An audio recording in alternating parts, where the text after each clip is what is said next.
Today మన lesson ఏంటంటే direct, indirect speech. Direct, indirect speech మనకు చాలా ఎక్కువ గవర్నమెంట్ జాబ్స్‌లో వస్తా ఉంటాయి. So, how we need to crack it.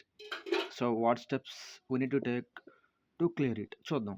ఈ డైరెక్ట్, ఇండైరెక్ట్ స్పీచ్ మినిమమ్ రెండిటి మీద డిపెండ్ అయిపోతాయి. అంటే ఎలా అత్యధికంగా రెండిటి మీద డిపెండ్ అవుతా ఉంటాయి. దేని మీద? ఒకటి టెన్స్ మీద, 2 ప్లేసు, టైము, వర్డ్స్ మీద. టెన్స్ చేంజ్ చేసేస్తే డైరెక్ట్ స్పీచ్, ఇండైరెక్ట్ స్పీచ్ మనకొచ్చేస్తది. ప్లేసు, టైమ్, వర్డ్స్ ఉంటాయి కొన్ని. అవి చేంజ్ చేసేసినా మనకి డైరెక్ట్, ఇండైరెక్ట్ స్పీచ్ కన్ఫర్మ్‌గా వస్తది. సో, అలాంటి ఎగ్జాంపుల్స్ ఇప్పుడు చూద్దాం. డైరెక్ట్ స్పీచ్‌లో ఏమైద్దంటే మీ అవుతా ఉంటది. మీ కూడా అవుతా ఉంటది. యాము, ఈజేమో వజ్ అయ్యిద్ది. ఆర్ వర్ అయ్యిద్ది. డూ, డస్ వస్తే డిడ్ అవుద్ది. హ్యావ్ గానీ, హ్యాస్ గానీ వస్తే హ్యాడ్‌గా మారిపోద్ది. ఎక్కడ? డైరెక్ట్ స్పీచ్‌లో హ్యావ్ వస్తే ఇండైరెక్ట్ స్పీచ్‌లో హ్యాడ్‌గా మారిపోద్ది. వి1 ఆర్ ఎస్ ఆర్ ఎస్ అంటే వి1 పక్కన ఎస్. ఎలా? ఇప్పుడు సపోజ్ ప్లే వి1 ఎస్ పెట్టుకున్నాం అనుకో ప్లేస్. ఓకే. అలా వి1 పక్కన ఎస్ఆర్ఎస్ ఉన్నప్పుడు అది ఇండైరెక్ట్ స్పీచ్‌లో వి2 అయిపోద్ది. యాము, ఈజు, ఆరు ప్లస్ వి4 అంటే ఏంటిది? Ing form. యాము, ఈజు, ఆరు పక్కన వి4 వచ్చినప్పుడు was are were plus V వస్తది. ఎక్కడ? ఇండైరెక్ట్ స్పీచ్‌లో. Was are were plus V వచ్చినప్పుడు హ్యాడ్ బీన్ ప్లస్ వి4 వస్తది. Was are were plus V వచ్చినప్పుడు హ్యాడ్ బీన్ ప్లస్ వి4 వస్తది. విల్ వచ్చినప్పుడు వుడ్ వస్తది. షల్ వచ్చినప్పుడు షుడ్ వస్తది. మే వచ్చినప్పుడు మైట్ వచ్చిద్ది. వాంట్ వచ్చినప్పుడు వాంటెడ్ వస్తది. కొన్ని టర్మ్స్ ఉంటాయి. అవి ఇండైరెక్ట్‌లో ఎలా ఉంటాయో డైరెక్ట్‌లో కూడా అంతే ఉంటాయి. ఎగ్జాంపుల్ ఏంటిదంటే హ్యాడ్ ప్లస్ వి3 ఇండైరెక్ట్‌లో ఎలా ఉంటదో డైరెక్ట్‌లో కూడా అంతే ఉంటది. హ్యాడ్ బీన్ ప్లస్ వి4 డైరెక్ట్‌లో ఎలా ఉంటదో ఇండైరెక్ట్‌లో కూడా అంతే ఉంటది. వుడ్ లానే ఉంటది. షుడ్ లానే ఉంటది. కుడ్ లానే ఉంటది. మైట్ లానే ఉండిపోద్ది. వాంటెడ్ లానే ఉండిపోద్ది. సో, ఇవి టెన్స్ గురించి అనమాట. మరి ఇందాకేమని చెప్పుకున్నాం? ప్లేసు, టైమ్, వర్డ్స్ కూడా చేంజ్ అవ్వాలని చెప్పుకున్నాం కదా! సో, ఇప్పుడు అవి కూడా చూద్దాం. ప్లేసు, టైమ్, వర్డ్స్ చూద్దాం. ప్లేసు, టైమ్ షిఫ్ట్ చేయాలి మనం. అంటే ఎలా? దిస్ దట్‌గా మారిపోద్ది. దీస్ దోస్‌గా మారిపోద్ది. హియర్ దేర్‌గా మారిద్ది. నవ్వు దెన్‌గా మారిద్ది. డస్ ఇన్ దట్ వేగా మారిద్ది. టుడే దట్ డేగా మారిపోయిద్ది. ఎగో బిఫోర్ అయ్యిద్ది. నవ్వు దెన్ అయ్యిద్ది. టుమారో నెక్స్ట్ డే అయ్యిద్ది లేదా ఫాలోయింగ్ డే అయ్యిద్ది. యెస్టర్డే ద ప్రీవియస్ డే అయ్యిద్ది. నెక్స్ట్ ఏమో ఫాలోయింగ్‌గా మారిపోద్ది. సో, ఇవేమో టెన్స్ షిఫ్ట్. ఇదేమో place and time shift. So, వీటి ఆధారంగా మనం ఆల్మోస్ట్ 50%గా మనం ఆన్సర్ పెట్టేయొచ్చు. 50% ఆన్సర్ పెట్టేయొచ్చు. కానీ కొన్ని సెంటెన్స్ టైప్స్ ఉన్నాయన్నమాట. 4 టైప్స్ ఆఫ్ సెంటెన్సెస్ ఉన్నాయి. అవి గాని వస్తే మనకి 100% మనం నేర్చుకోవచ్చు. సో, ఇప్పుడు చూద్దాం అవి. ఎన్ని రకాల సెంటెన్స్‌లు ఉన్నాయి? మనకి 4 రకాల సెంటెన్స్‌లు ఉన్నాయి. ఏంటివి? Statement type, questions type sentence, imperative sentences, exclamation sentences. మళ్ళీ ముఖ్యంగా అడిగేది ఈ రెండే. సో, నేను ఈ 2 గురించి చెప్తాను. ఓకే. స్టేట్మెంట్ అంటే ఒకటే పాజిటివ్‌లో ఉంటది లేదా నెగెటివ్‌లో ఉంటది స్టేట్మెంట్. రెండోది క్వెషన్ స్టేట్మెంట్స్. అంటే ఆ క్వెషన్స్ ఎలా ఉంటాయి? యెస్ ఆర్ నో క్వెషన్స్ ఉంటాయి లేదా డబ్ల్యూహెచ్ క్వెషన్స్. డబ్ల్యూహెచ్ క్వెషన్స్ అంటే డబ్ల్యూ అంటే వేరు, వాట్, వెన్ అది. హెచ్ అంటేనేమో హౌ మచ్, హౌ మెనీ అలాంటివి ఉంటాయి. సో, ఏమేం టైప్స్ ఉంటాయి? Statement, questions, imperative, exclamation. So, ఈ 2 అంత అస్సలు అడగడం మ్యాక్సిమం. సో, స్టేట్మెంట్, క్వెషన్స్ ఈ 2 మనం డిస్కస్ చేద్దాం. సో, ఆ 2 కనుక మనకు తెలియాలంటే మనకి 2 పదాలు తెలియాలి. ఏంటేది? Reporting part, reported part. Reporting part, reported part. Reporting part ఎప్పుడు దాని పక్కన వెర్బ్ ఉంచుకుంటది. రిపోర్టెడ్ పార్ట్ ఇంకా ఆ సెంటెన్స్‌లో మిగిలింది. ఒక సెంటెన్స్‌లో మనకేముంటాయి? రిపోర్టింగ్ పార్ట్, రిపోర్టెడ్ పార్ట్ ఉంటాయి. ఇప్పుడు చూద్దాం. Example Virat says I am learning cricket. So, Virat says అంటే ఏంటిది? వెర్బ్. మనం ఏం చెప్పుకున్నాం? రిపోర్టింగ్ పార్ట్ దాని పక్కన ఎప్పుడు వెర్బ్‌ని పెట్టుకున్నాం. రిపోర్టింగ్ పార్ట్ పక్కన ఎప్పుడు వెర్బ్ ఉంటది. ఇక్కడ వెర్బ్ ఉంది. అంటే ఇదేంటిది? Reporting part. ఈ మిగతాది రిపోర్టెడ్ పార్ట్ అనమాట. ఓకే. ఇలా ఒక సెంటెన్స్ ఇచ్చాడు. దాన్ని మనం ఇండైరెక్ట్‌లోకి ఎలా మార్చాలో సెట్ చేద్దాం ఇప్పుడు. సెంటెన్స్‌లో గనక సేస్ అంటే విరాట్ సేస్ అని వచ్చిందనుకో, అప్పుడు విరాట్ సేస్ దట్ అయ్యిద్ది. ఎక్కడ? ఇండైరెక్ట్‌లో. అదే విరాట్ సెడ్ అని వచ్చింది. ఇక్కడ ఏమైద్ది? సెడ్ దట్ అయ్యిద్ది. దట్ కామన్‌గా యాడ్ అవుతా ఉంటుంది. దాని తర్వాత విరాట్ సెడ్ టు మీ, ఒక పర్సన్ ఉంది. ఇక్కడ రెండో పర్సన్ కూడా ఉంది. కాబట్టి ఇలా 2 పర్సన్‌లు వచ్చినప్పుడు ఏమైద్ది? టోల్డ్ మీగా మారిపోద్ది. దట్ రాదు. టోల్డ్ మీ వచ్చినప్పుడు దట్ రాదు. అది గుర్తుపెట్టుకోవాలి. దాని తర్వాత విరాట్ సెడ్ టు రోహిత్. ఇక్కడ 2 పర్సన్స్ ఉన్నారు, బానే ఉంది. విరాట్ సెడ్ టు రోహిత్ అంటే విరాట్ ఒకడు, రోహిత్ ఒకడు. ఆర్ యూ ప్లేయింగ్ క్రికెట్ అంటే ఇది ఎలా ఉంది? క్వెషన్ అడుగుతున్నాడు. Are you playing cricket or not అని. అంటే ఇదే type of sentence? Question sentence. Okay, question sentence. మళ్ళీ ఇలా వచ్చినప్పుడు ఏమైద్ది అంటే విరాట్ సెడ్ టు రోహిత్ కాస్త ఆస్క్డ్‌గా మారిపోద్ది. ఎందుకు? తన క్వెషన్ అడుగుతున్నాడు. అడుగుతుంటే కన్ఫర్మ్ మనకు ఆన్సర్ రావాలి కదా! కాబట్టి సెడ్ కాకుండా అది అంటే చెప్పటం కాకుండా ఆస్కింగ్ అయిపోద్ది. కాబట్టి విరాట్ ఆస్క్డ్ రోహిత్. ఇలా క్వెషన్స్ వచ్చినప్పుడు ఇఫ్ ఆర్ వెదర్ వచ్చేస్తది, followed by if or whether వస్తది. ఓకే. దాని తర్వాత Virat said to Rohit why are you learning English. Okay. Why అంటే ఏంటి ఇక్కడ మళ్ళీ? డబ్ల్యూహెచ్ టైప్ ఆఫ్ సెంటెన్స్ ఇది. డబ్ల్యూహెచ్ టైప్ ఆఫ్ సెంటెన్స్ కదా! సో, ఈ డబ్ల్యూహెచ్ సెంటెన్స్ వచ్చినప్పుడు ఏమైద్దంటే ఆస్క్డ్ అయిపోద్ది. ఆస్క్డ్. సెడ్ టు కాస్త ఆస్క్డ్ అయిపోద్ది. ఇక్కడ అనుకో సెడ్ టు కాస్త ఆస్క్డ్ అయిపోయి ఇఫ్ ఆర్ వెదర్ వస్తది. ఓకే. ఇక్కడి వరకు ఓకే. సో, ఇప్పుడు ఆ స్టేట్మెంట్స్ అని చెప్పుకున్నాంగా. ఆ స్టేట్మెంట్స్ కనుక మనం ఆ స్టేట్మెంట్ టైప్ ఆఫ్ క్వెషన్స్‌ని చూస్తే మనకు అర్థమవుతా ఉంటదనమాట. ఇప్పుడు చూద్దాం. క్వెషన్ ఎలా ఉంది? డైరెక్ట్ వాయిస్ ఇది. Direct speech. Doctor Sharma said I will try my best to hit 6. Okay. ఇక్కడ ఎవరు? డాక్టర్ శర్మ చెప్తున్నాడు. I will. ఐ అంటే ఎవరు ఇక్కడ? డాక్టర్ శర్మ. డాక్టర్ శర్మ మేలా? ఫీమేలా? Male. Okay. I will try my best. My అంటే ఎవరు మళ్ళీ ఇక్కడ? డాక్టర్ శర్మనే. Okay. To hit 6. So, doctor Sharma ఎస్టీ రాసుకుంటున్నాం. డాక్టర్ శర్మ సెడ్ వచ్చినప్పుడు ఏమొచ్చిందని చెప్పుకున్నాం పైన? సెడ్ వస్తే సెడ్ దట్ రావాలి. So, doctor Sharma said that I ఏంగా మారిపోవాలి ఇప్పుడు ఇక్కడ? హీగా మారిపోవాలి. ఎందుకు? తన గురించి చెప్తుంది కాబట్టి హీ. విల్ కాస్త ఏమైద్ది? వుడ్గా మారిద్ది. హీ వుడ్ ట్రై ఎంత ఉండిపోద్ది. ఎందుకు? మనం మార్చాల్సింది మెయిన్ వెర్బే. ఇది మొత్తం మార్చక్కర్లే. ఇంకా వెర్బ్లు ఏమైనా ఉంటే మెయిన్ వెర్బే మార్చాలి. I will try my best. My అంటే ఎవరు బెస్ట్? డాక్టర్ శర్మ బెస్ట్ అంటే his best. Okay.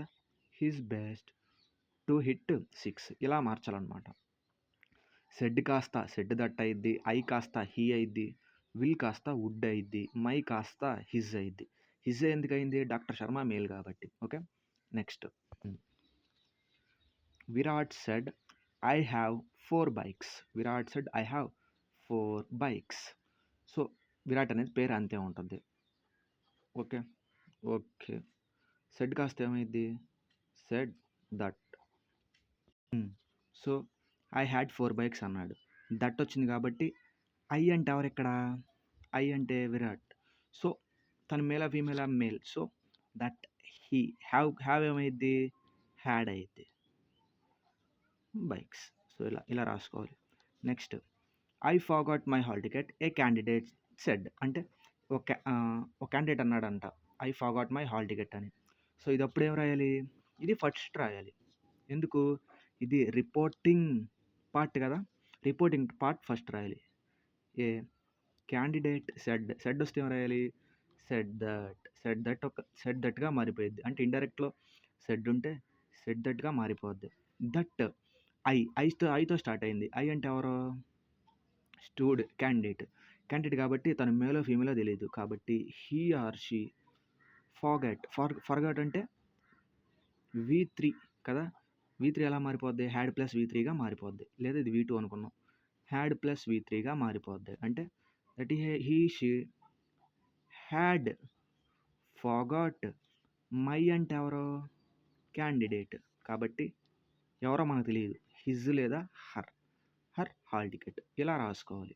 Next mother said to her son. Said to వస్తే ఎవరు రాసుకోవాలని చెప్పుకున్నాం? టోల్డ్.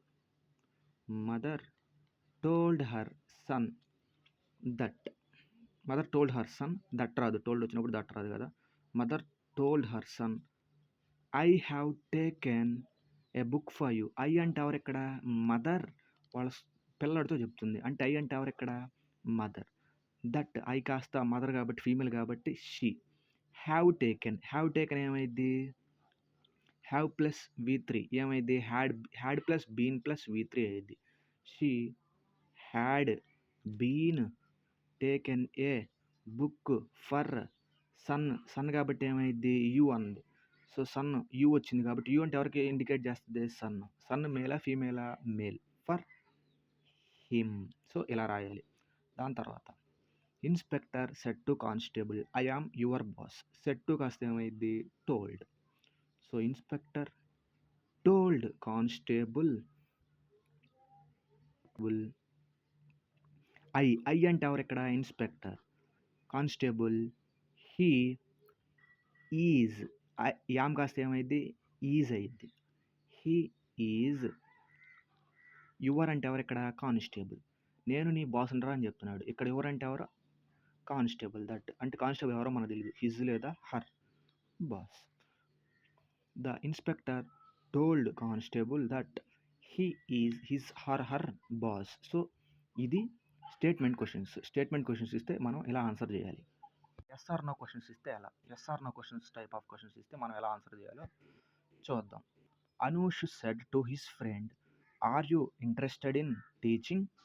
ఇక్కడ ఏంటి? క్వశ్చన్ టెన్స్లో ఉంది. మనం ఇండైరెక్ట్ స్పీచ్లో చెప్పేటప్పుడు మన క్వశ్చన్స్లా రాయకూడదు. సో అప్పుడు ఏమైంది? ఆర్ ఏంటిది ఇక్కడ? మన సింపుల్ క్వశ్చన్ కాదు గుర్తుపట్టాలంటే ఏం చేయాలంటే వెర్బ్ ముందు ఉంటుంది, సబ్జెక్ట్ దాని ముందు ఉంటుంది. వెర్బ్ ఫస్ట్ ఉంటుంది, సబ్జెక్ట్ దాని తర్వాత ఉంటుంది. క్వశ్చన్ ఫామ్ అది. మరి ఆన్సర్ ఫామ్ ఏమి రాస్తాం? ఫస్ట్ సబ్జెక్ట్ రాస్తాం, దాని తర్వాత వెర్బ్ రాస్తాం కదా. సో అంతే. First Anush said to his friend. Yes or no questions వచ్చినప్పుడు సెడ్ టు కాస్త ఏమైందని చెప్పుకున్నాం? ఆస్క్డ్. అంటే Anush asked his friend. Anush asked his friend are you interested in teaching. Okay. Are you అంటే ఎవరి గురించి చెప్తున్నాడు? హిజ్ ఫ్రెండ్ గురించి. కాబట్టి అను ఆస్క్డ్ హిజ్ ఫ్రెండ్ మొత్తం అయిపోయిన తర్వాత దేంతో స్టార్ట్ అయ్యిందని చెప్పుకున్నాం? ఇఫ్ లేదా వెదర్తో స్టార్ట్ అయ్యిద్ది. Anush asked his friend if. You అంటే ఎవరు ఇక్కడ? He. If he interested in teaching. If he interested in teaching. అంతే. If he interested in teaching. అంతే. ఇప్పుడు చూద్దాం. My friend said to me. My friend are you writing notes. Are you అంటే ఏంటిది? ఇక్కడ మనల్ని క్వశ్చన్ అడుగుతున్నాడు. సో మన ఆన్సర్ చెప్పాలి. అవును నేను రాస్తున్నాను లేదా రాయట్లేదు. కాబట్టి ఇది క్వశ్చన్ కాబట్టి మనం ఏం చేయాలి అప్పుడు? యాస్టీస్గా రాసుకోవాలి. My friend. So my friend said to me కాస్త ఏమైంది? Asked me. My friend asked me if. My friend asked me if. ఇది కామన్. ఇప్పుడు చూడాలి.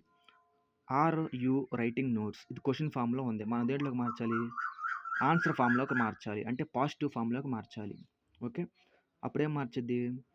సబ్జెక్ట్ ముందుకు రావాలి, వెర్బ్ దాని తర్వాతకి వెళ్ళాలి. జస్ట్ అంతే. ఇఫ్ తర్వాత ఏమొచ్చింది? మనం సబ్జెక్ట్ ముందు పెట్టుకోవాలి, దాని తర్వాత వెర్బ్ పెట్టుకోవాలి కదా.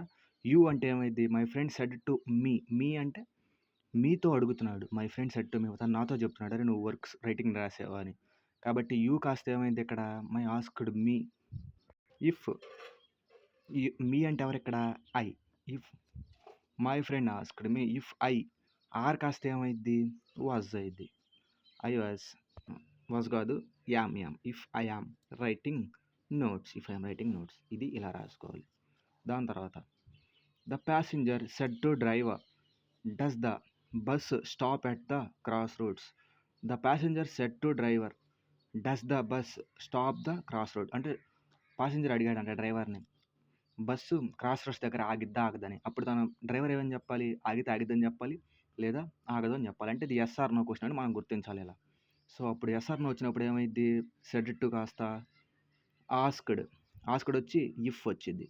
అంటే the passenger asked driver if. ఇప్పుడు మనకి ఏది రావాలి? ముందు సబ్జెక్ట్ రావాలి. If the bus. ఇది దేంట్లో ఉంది? Does the bus stop at the cross road. Simple ప్రజెంట్లో ఉంది కాబట్టి V1 కాస్త ఇండైరెక్ట్లోకి వచ్చేసరికి ఏమైద్ది? V2 అయింది. అంటే ఇండైరెక్ట్‌లో ఉన్న వెర్బ్ V1, V2గా మారిపోద్ది. ఇందులో వెర్బ్ ఏంటిది? స్టాప్ ఇక్కడ main verb. Does helping verb మనకు తెలుసు. స్టాప్ ఇక్కడ మెయిన్ వెర్బ్. అంటే the passenger asked the driver if the bus stopped at the cross roads. So, అలా రాయాలి. Stopped at the cross roads. Next question. I asked the enquiry clerk is there any train to Delhi now. I asked ఇది కరెక్టే. I asked the enquiry clerk.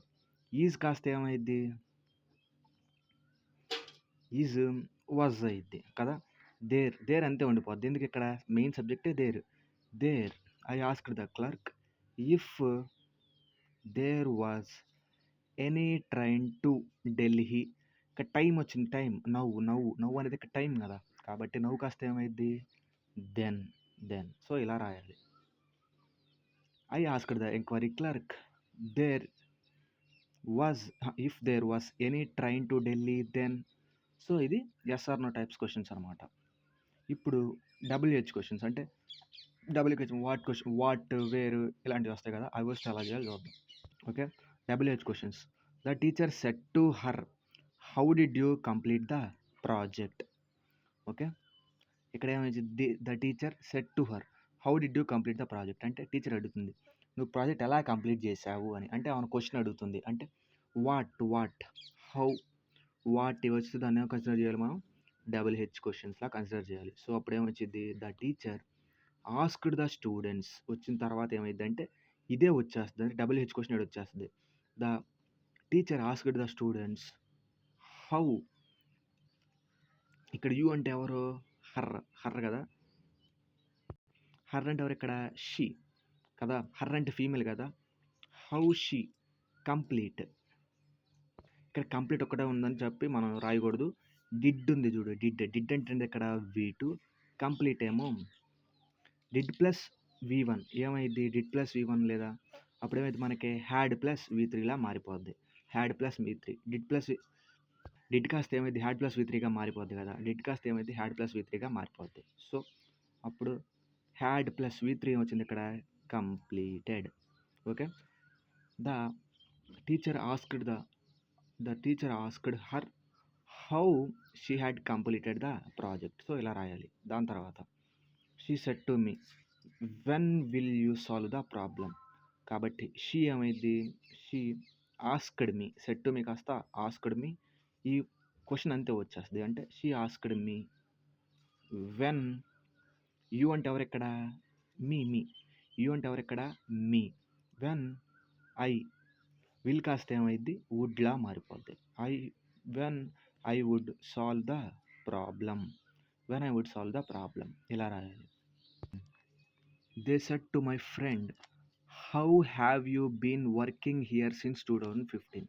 So, ఇక్కడ ఏమొచ్చింది? Said to my friend అంటే how వచ్చింది. అంటే WH questions కాబట్టి they asked my friend how. ఇక్కడ you అంటే ఎవరు? They said to my friend. మా ఫ్రెండ్స్తో వాళ్ళు చెప్తున్నారు. How do you have you been working here. అంటే ఇక్కడ యూ అంటే ఎవరు? మై ఫ్రెండ్ కాబట్టి మేల్. కాబట్టి హీ వస్తుంది. అప్పుడు హ్యావ్ బీన్ కాస్త ఏమైంది? హ్యావ్ బీన్ కాస్త హ్యాడ్ బీన్గా మారిపోద్ది. కాబట్టి how he had been working here since 2015. So, ఏమేం చేంజ్ చేస్తున్నానో చూడాలి. Next, he said to English teacher what should I do to learn direct and indirect speech. So, వాడు టీచర్తో ఇంగ్లీష్ టీచర్తో అన్నాడంట వాట్ షుడ్ ఐ డూ, నేనేం చేయాలి English indirect speech నేర్చుకోవాలి అంటే. దీన్ని ఎలా మార్చాలి? అడిగింది WH క్వశ్చన్ కాబట్టి he asked English teacher what. I అంటే ఎవరు ఇక్కడ? హీ. ఐ అంటే he. So, he asked English teacher what. వెర్బే ఉంది ఇక్కడ షుడ్. What he. షుడ్ కాస్త ఏమైంది? షుడ్ లానే ఉంటుంది. అది మనం గుర్తుపెట్టుకోవాలి. షుడ్ లానే ఉంటుంది, మారదు. What he should do to learn direct and indirect speech. మనం మార్చాల్సింది ఏమి లేదు. ఈ సెడ్ టు ఒకటి మార్చాలి. జస్ట్ వెర్బ్ ఏదో అది మార్చితే చాలు. సో, ఇది డైరెక్ట్ అండ్ ఇండైరెక్ట్ స్పీచ్. ఇప్పుడు active voice, passive voice. Active voice, passive voice చూద్దాం. యాక్టివ్ వాయిస్‌లో V1 ఉంటే, ప్యాసివ్ వాయిస్‌లో yam, is, are plus V3 వస్తది. యాక్టివ్ వాయిస్‌లో V1 ఉంటే, ప్యాసివ్ వాయిస్‌లో యామ్ గానీ, ఈజ్ గానీ, ఆర్ కానీ ప్లస్ V3 వస్తది. అదే V2 ఉందనుకో, V2 ఉంటే was or verb plus V3 వస్తది. V2 ఉంటే was or verb plus V3. V1 plus ing form ఉంటే యాక్టివ్‌లో, ప్యాసివ్‌లోకి వచ్చేసరికి బీయింగ్ ప్లస్ V3 అయ్యిద్ది. Being plus V3. అదే యాక్టివ్‌లో హ్యావ్ గానీ, హ్యాస్ గానీ ఉండి దాని పక్కన V3 ఉంటే, దాని పక్కన V3 ఉంటే ఏమైద్ది? హ్యావ్ బీన్ లేదా హ్యాస్ బీన్ ప్లస్ V3 వస్తది. ఓకే. దాని తర్వాత హ్యాడ్ ప్లస్ V3 ఉంటే హ్యాడ్ బీన్ V3 అయ్యిద్ది. విల్ ప్లస్ V1 ఉంటే విల్ బీ వస్తది. అంటే మోడల్ వెర్బ్స్ అంటారు వీటిని. Will, shall, can, could, may, might వీటి పక్కన జస్ట్ బీ ఫార్మ్ మాత్రమే వస్తది. అంటే విల్ ప్లస్ V1 ఉంటే will be plus V3. Shall plus V1 ఉంటే shall be plus V3. Should అవ్వదు, షల్, అది గుర్తుపెట్టుకోవాలి. షుడ్ ఎప్పుడైద్ది? ఇండైరెక్ట్ స్పీచ్‌లో అయ్యిద్ది. ఓకే. దాని తర్వాత can plus V1 can be plus V3 అయ్యిద్ది. Could plus V1 could be plus V3 అయ్యిద్ది. May plus V1 may be. అంటే just will, shall, can, could, may, might, would ఇవన్నీ కాస్త ఏమవుతాయి? జస్ట్ బీ ఫామ్‌ని మాత్రమే యాడ్ చేసుకుంటాయి. మేబీ అయ్యిద్ది. Might be plus V3. Just be ఫామ్‌ని యాడ్ చేసుకొని V3 వస్తది. మనం గుర్తుపెట్టుకోవాల్సింది అన్నిట్లో కామన్‌గా చూస్తే V3 అన్నిట్లో V3 కామన్. దేంట్లో? యాక్టివ్ నుంచి ప్యాసివ్‌గా మారేటప్పుడు అన్నిట్లో కామన్ ఏముంటది? V3 కామన్‌గా రాయాలి. ఓకే. వుడ్ ప్లస్ V1 ఏమైద్దప్పుడు? Would be plus V3. 2 plus V1 2B plus V3. So, ఇది active voice, passive voice short cuts. So, మనం గుర్తుపెట్టుకోవాల్సిన మెయిన్ పదం ఏంటంటే, వాయిస్‌లో టెన్స్ మారదు. V3 కామన్‌గా ఉంటది. సో, ఇది వీటి గురించి.